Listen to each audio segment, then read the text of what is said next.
Right, my pick and place machine started sounding very grindy on one axis earlier on today, and it looked like one of the stepper motor drivers had died. These use weird 5-phase microstep drivers, so it's not really a case of just finding an off-the-shelf standard driver and swapping it out. They're fairly obviously they're made by Sanyo Denki, so I thought I'd sort of take a look at the old one. The first thing I did was I swapped the drivers over to verify it was the driver. It worked for a while, but then the other driver seems to have popped as well, so I think there must be a short in the wiring. So I'm going to have to take a look at these drivers to see if there's anything we can do about it. Right, this is the drive modules. I've just taken the heatsink clip out. They're full of nasty custom things. So there's custom hybrid there, there's a chip that could be either a microcontroller or a custom stepper driver chip, and there's this power hybrid, and it's almost certainly this that's gone. I've taken a few of these apart before, and although they look like they're solidly potted, quite often they're not. They're because this is designed to clamp to a heatsink. I think this may just be some fairly thick plastic. So we'll pull it apart and see if we can do anything about it. Fortunately, I've actually found one of these on eBay, so I've got that on its way. And I might have found a source of these as well, but I hate to throw this sort of thing away, and I could really do with getting the machine up and running today, which is a Saturday, so there's no way I could get anything anywhere. So let's see if we can do anything with this. Now, opening this up, it's quite clear where there's something gone, but the main thing that seems to have happened is the bond wire has fused. Now I'm just wondering if maybe the device is actually still okay and it's just the wire that's gone, in which case this thing could well be repairable. Right, I didn't have any luck connecting to that bond wire. The silicon sort of broke up when I moved it, so I think that's toast, but I did manage to get connection to the pad that was bonded onto the gate, because this is basically an H-bridge with 5 legs. The source and the drain are both accessible on external pins, so with that and that bond wire from the gate driver, I managed to solder a wire onto there and just connect it to an external MOSFET. So let's see if that works. Just looking around the rest of this thing, there's a lot in this for a hybrid. This has basically got all the power components for a stepper drive, but there's quite a few chips in there, some passive components, 2 sets of 5 drivers, and there's another big transistor over here. There's quite a lot in this. So it's not something you could easily sort of make a substitute for the whole unit without an awful lot of work. But say fortunately the MOSFETs are big enough that we can see them and get at them and bypass or replace them. Right, I'm just testing into a dummy load of 5 resistors for the minute, just because I've got to haul the thing to the other side of the workshop to connect out the motor on the pick and place. But looking at what was previously the dead output and a good output, they now look pretty much the same, so this is looking quite promising. Right, I've got this connected up to the motor. I'm just driving it from a signal generator to generate the pulses for the minute, just to test it. And it's hooked up to the spindle rotation motor, so let's fire it up. It sounds an awful lot smoother than it did before. It was sounding very, very crunchy before, but that looks quite happy.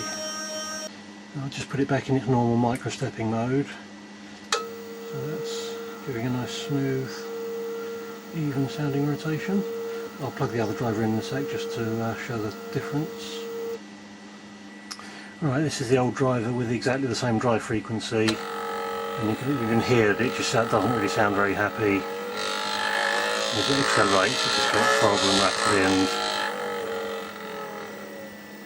very, very nasty. So let's see if we can repair that other one.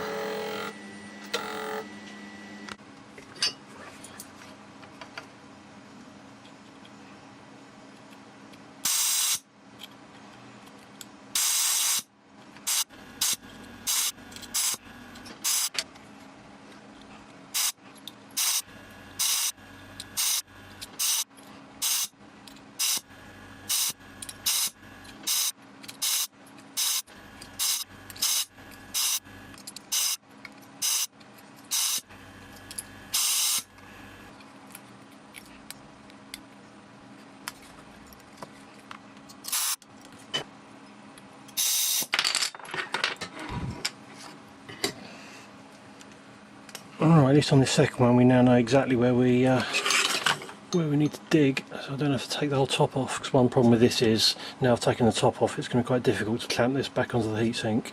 I need to figure out a way to do that. But with this, I know I'm just make a small hole, and the clip will still clamp most of it down there. So all I need to do is get into that pad and make a hole big enough to do that.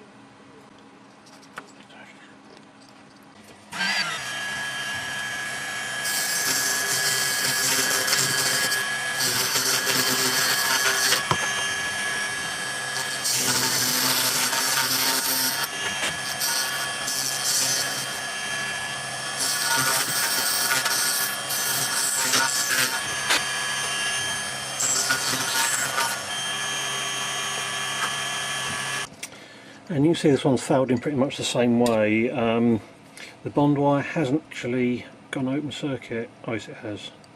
But if you compare this one to the one next to it, there's clearly that is clearly not a happy MOSFET. So that one looks like nice and clean. So this whole junction is just sort of blown to pieces. But say fortunately we've got this nice big area for the gate that's accessible. So forcibly disconnect the dead parts. And also disconnect that gate bond wire. So I think these feel very soft. I think these are probably aluminium bond wires. I certainly didn't get any joy soldering them, but I found that if I did scrape this down to the metal, there's like a silicone coating over this this whole hybrid. But I found that with the scalpel, once I got the silicone off, it was actually solderable. So I'll just try and clean some silicone off this and get a wire onto it.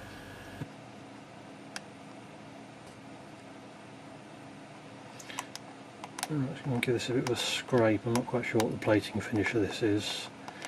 I found the other one soldered more easily if I sort of scraped it a bit. So let's give that a try and see if we can get some solder onto that.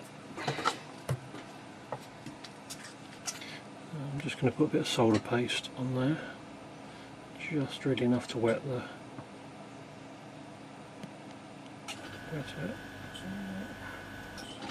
Fortunately there's no bond wires from anything else coming onto that pad. This one goes off down here somewhere, so as long as we are fairly careful we shouldn't cause too much carnage to anything else. Right, now because this is obviously designed to conduct heat away, this is a ceramic substrate that's very thermally conductive, so it needs quite a lot of heat just to get enough temperature. So I'm just using a fairly big tip on the Met Cal. I'm just going to get onto the pad and sort of press it down quite hard to get contact, and then hope that will transfer enough heat into the pad to flow that solder paste. Well, it looks like we have actually got some wetting of solder onto that pad, so let's just stick a bit more on and just try and get a bit more so we can solder a wire onto it. Not sure where that's gone. I'll just try sticking a bit of wire onto it and see if we've got enough adhesion on that. And of course one thing you can do, because it's a low current signal, the gate, you could actually do this with conductive epoxy. That's one quite good way to get reliable connections onto either pads that are made of non-solderable materials, or just things that you can't get the heat into or are too fragile. But I don't think I've actually got any conductive epoxy that's still any good, so soldering is always more reliable if you can do it. Alright, scrape down, got some signs of what looks like copper, so hopefully we should be able to solder onto that. Let's stick a bit more paste on it. And try a slightly flatter bit as well, get a bit more contact on there.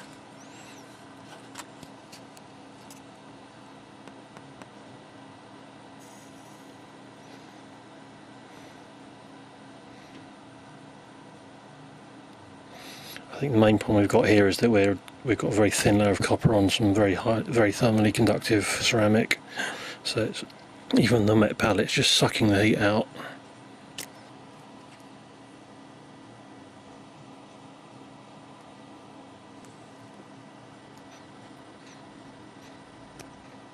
I think we've got it. I can give that a little bit of a pull and it's not going anywhere, so I think we have actually got some solderedness going on there. Right, this heatsink clamping bracket sort of sits about here, so what I'm going to do is I'm just going to dig a little trench to recess the wire into, so it can be solidly fixed, because obviously this is still a very weak connection, so you don't really want to have any movement there. Incidentally, this is not really a good thing to do with a soldering iron. If you do it, it's very important that you clean the tip immediately afterwards, because if this plastic stuff stays on the tip, it'll oxidise and ruin your plating fairly quickly. So I'm just trying not to bend the wire at all at the point where it's soldered. So I'm just going to try laying it into that little trench and then melting it over.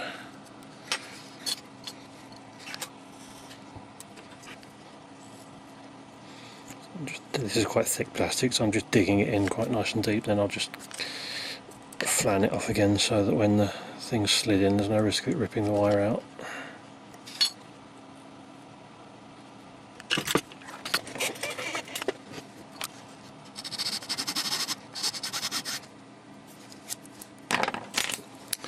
I'll just seal this off with a bit of Kapton tape.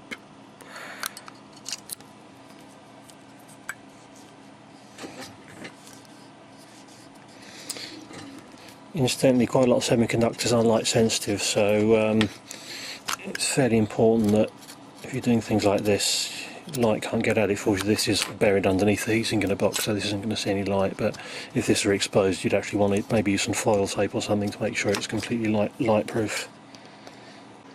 Right, throwing this one up on the dummy load and looking good. And just try it with the motor. It looks fairly happy.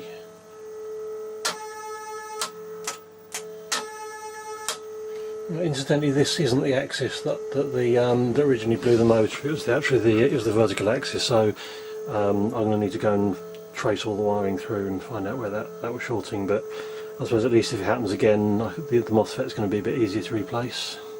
I'll probably try and, I think I've found a source for those modules, so I probably will replace those long term. But as a quick sort of get out of jail fix, that's looking quite nice. I decided I've stuck a bit of epoxy over that so it's actually completely sealed again. I've tried to keep it, I'll sort of put the tape on and then put a thin layer of epoxy, so hopefully that heatsink clip will still push it against the heatsink. Right, it took a while to figure out how to get this first unit clamped back to the heatsink, but I've made up this L bracket with a couple of tapped holes in the front of the heatsink that just pushes down sort of on what's left of the plastic and the top edge to get a fairly good flat contact on the back. So I think this module I've got, I do have one coming from eBay from the States next week, so this one will probably get replaced as soon as I get that one, but hopefully it should tide me through. And the external MOSFET's just screwed to the front of that heatsink.